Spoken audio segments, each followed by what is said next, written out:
On such days, we children would vigilantly scan the heavens, eyes fixed upward, eager to be the first to herald the sun's appearances to our mother.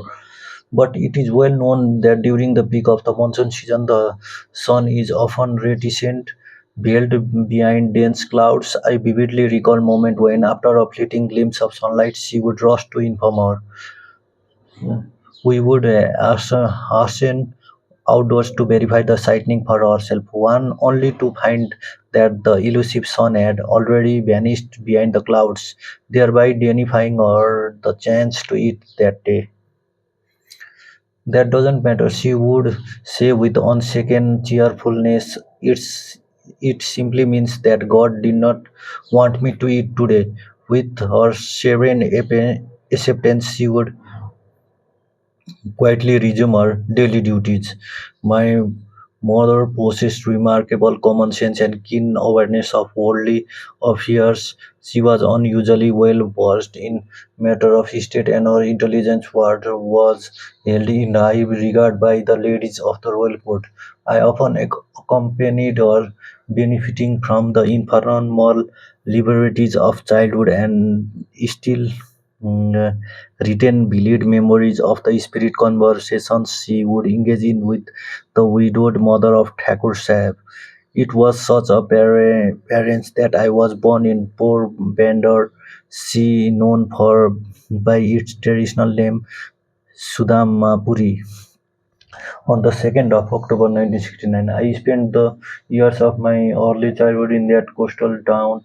I remember enrolling in school, though I struggled considerably to master even the basic multiplication tables.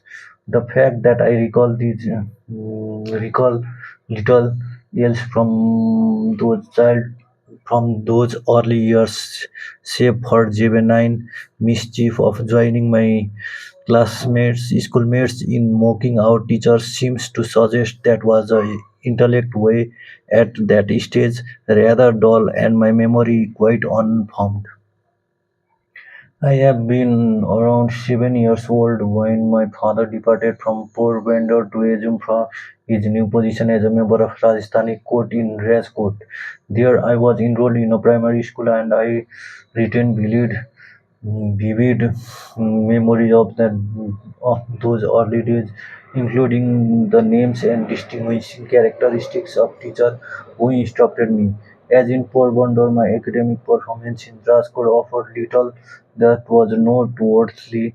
I was surmised that I was entirely average student. From the early school, I progressed to suburban institution and eventually to the high school, by which I reached by 12th year. During this belief educational journey, I do not recall ever having told a falsehood, neither to my instructor or nor to my peers. I was painfully shy and preferred solitude. My book and lesson were my constant and only companions.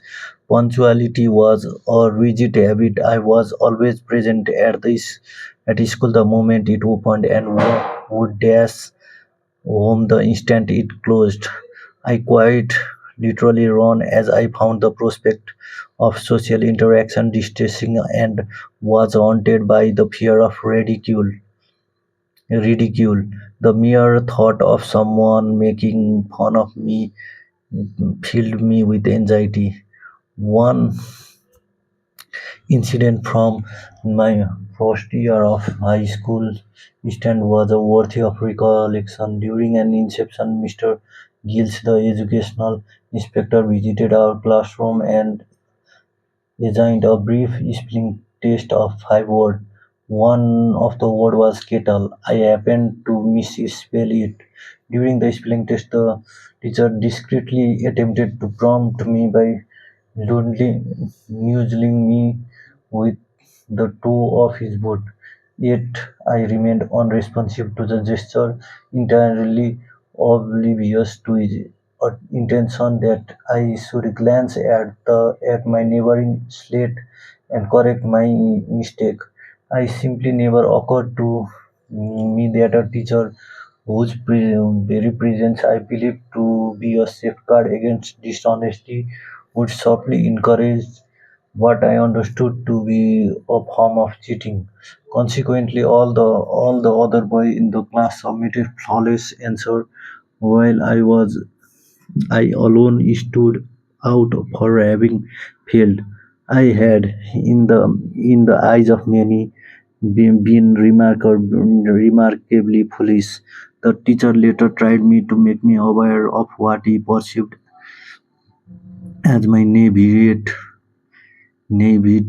but his effort had little effect. I never acquired the skills or perhaps the inclination, the art of copying.